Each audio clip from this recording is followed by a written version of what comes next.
Hi everyone, I hope that you are doing well. It's been really exciting this week to start getting to know everyone. Seems like we have a really diverse group of students, which is always my favorite in terms of this class because we have lots of different experiences and I get to learn from some of you who have way more years than I do teaching, which is always exciting. I really love this course because it gives me the opportunity to learn from my students because we're all coming from different backgrounds. So with that being said, I just wanted to touch base on a few things. First of all, just logistically, wanted to be sure that we are all in, you can see the cat in the background, that we are all in the routine here. So this first week is typically a little bit overwhelming when we first start an online class, especially when it's a summer course. So in terms of summer courses, they move more quickly.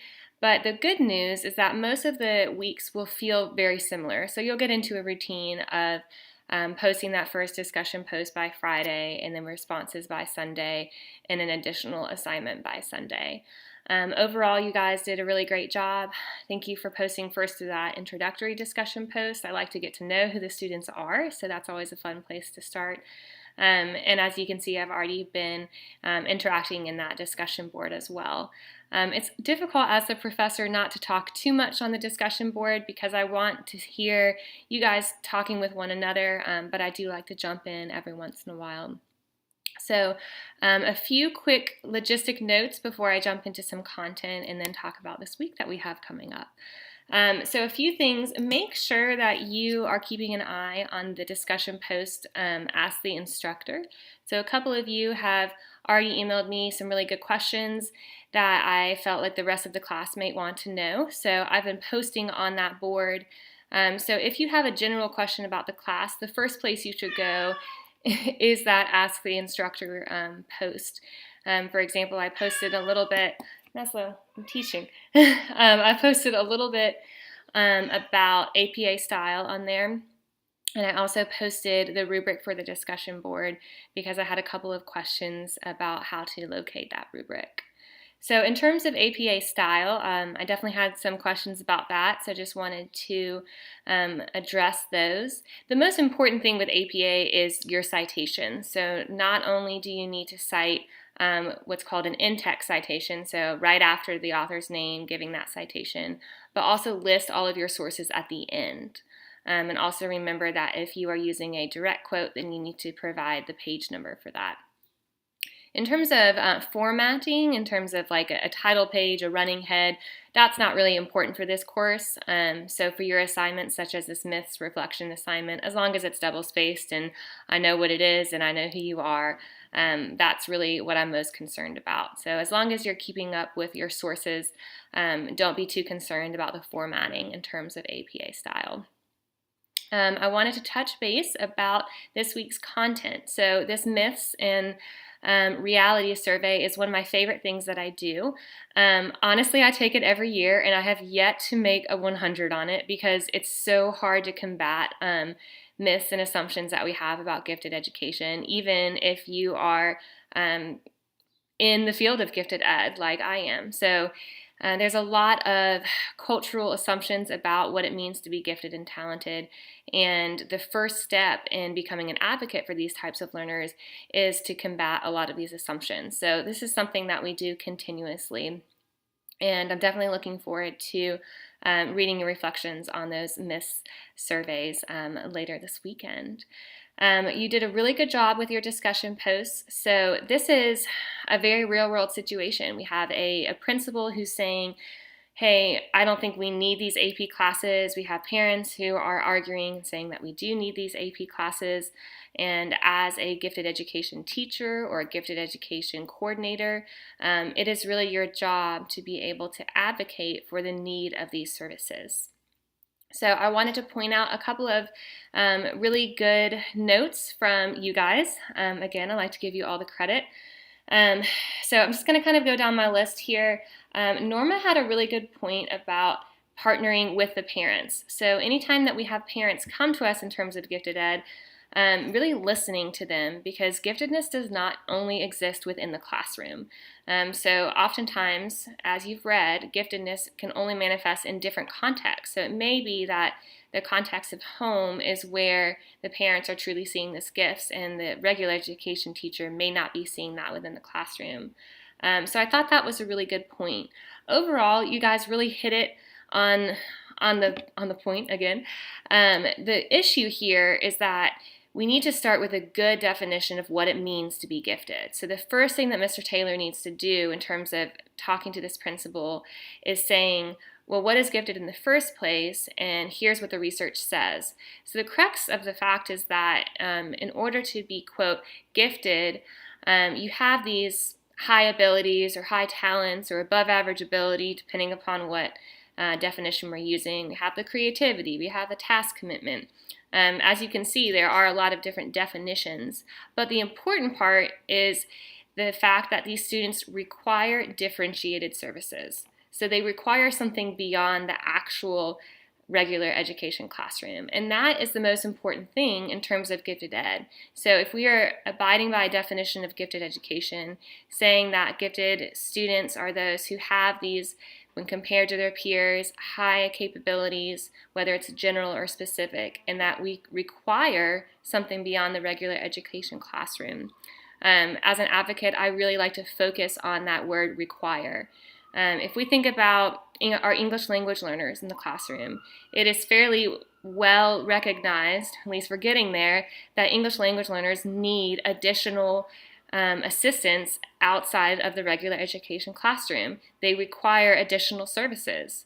And it's the same thing for a gifted and talented learner. They have unique needs, unique strengths that require additional services that go beyond what happens in the regular education classroom. So a lot of you guys really hit that right on the point and talked about, if we're looking at a definition of giftedness and we're saying these students are clearly above average given that 95th percentile, they require something beyond what's happening in the regular education classroom. A couple of other conversations I wanted to mention. I liked how Tanner took an approach of saying, let's open this conversation by talking about the multiple facets of giftedness. Oftentimes, if you are trying to advocate for gifted students, it's important that we approach that conversation with a very open mindset and talking to your principal, talking to the other teachers, saying, what do we think gifted is? Chances are they probably have a very kind of colloquial definition of giftedness, and it's up to us as trained advocates to say, well, this is the actual definition of what it means to be gifted. Leslie did a really good job unpacking the validity of these standardized tests. This is actually a direct quote from her saying, the test isn't measuring what the students have learned, but what they already know. So when we think about reliability and validity is the question of, am I measuring what I think I'm measuring? So when I teach my undergrads about validity, we always talk about taking like a BuzzFeed quiz. So you can Google online right now, what should I do for the rest of my life? What job should I have on BuzzFeed? It will give you a 20-question quiz, and then it will say you should be an astronaut.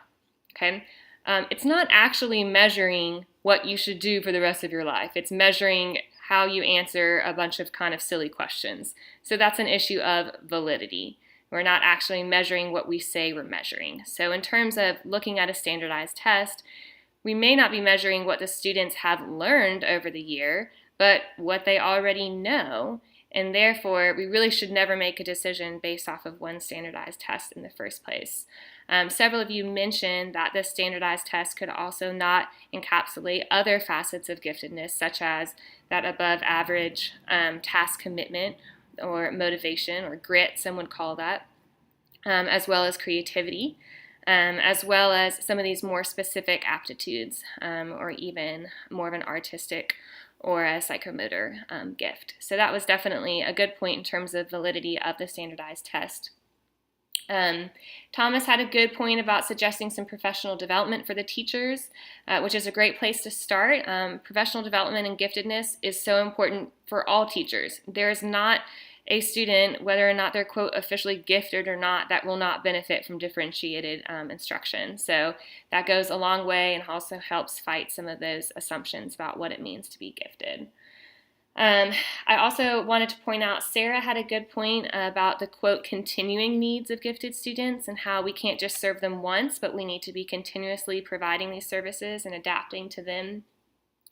And several of you guys mentioned that these AP courses would be a good place to start because they would be providing that difficult learning context and giving the students the environment to challenge themselves and then demonstrate that task commitment and that above average academic ability. So overall, really great job on this. It was good to see you guys interact with each other and cite some of the sources. As you can see from just 1 week, this concept is way more complicated than you would think. When we think about what it means to be gifted and talented, depending upon different researchers or different practitioners, everyone's going to say something a little bit different.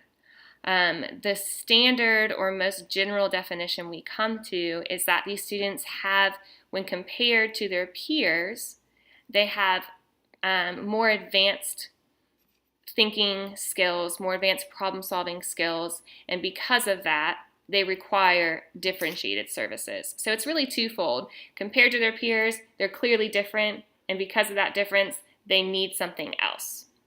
Depending upon which definition we look at, of course, they are going to define that difference in various types of ways.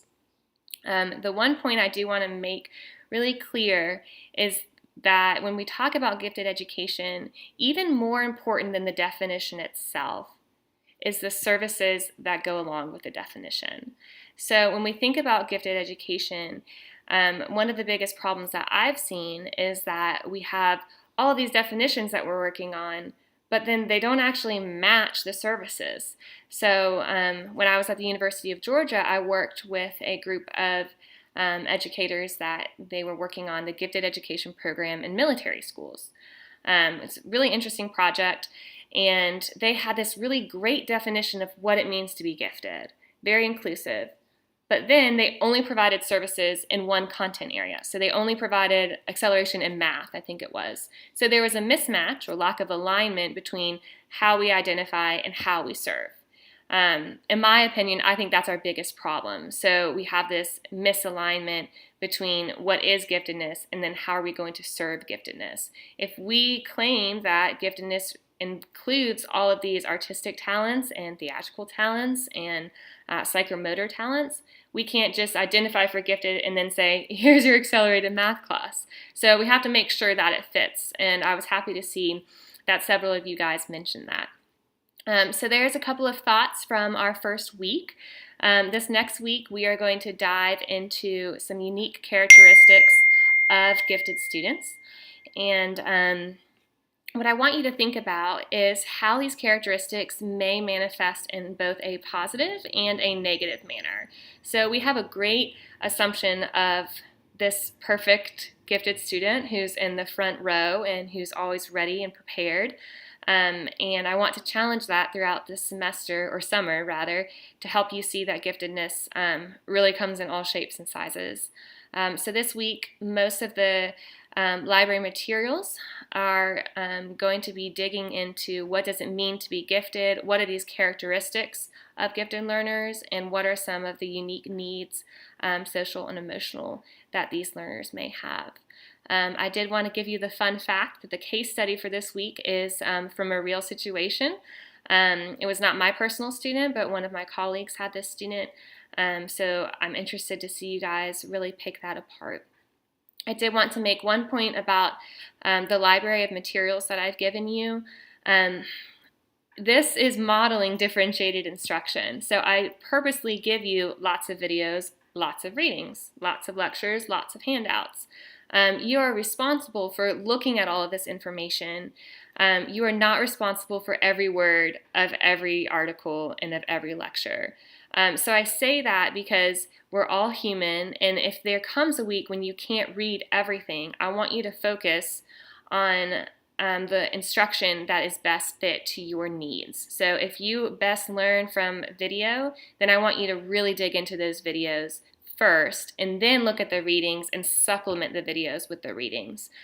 So I'm not saying you don't need to look at everything, because you do, but I don't want you to become overwhelmed with saying I have to take meticulous notes on everything, because things will start to repeat themselves. But that's done on purpose since it's online, and I want to give you the opportunity to really be able to dig into things in a manner that is effective for you. So this week we have a few assignments. As always, we'll have our case study. So you'll post to the case about Adam and his turkey. It's a fun one. So you'll post your first response by Friday evening, and then at least 2 responses to that by Sunday evening.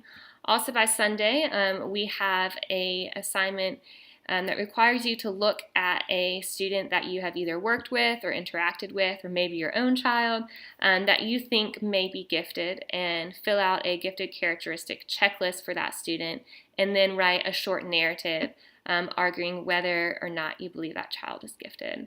All of this information is found on our Blackboard page, but as always, please let me know if you have any questions, and I am more than happy to answer. Again, I'm excited to be working with all of you, and I look forward to seeing what you guys come up with next week. All right, thank you.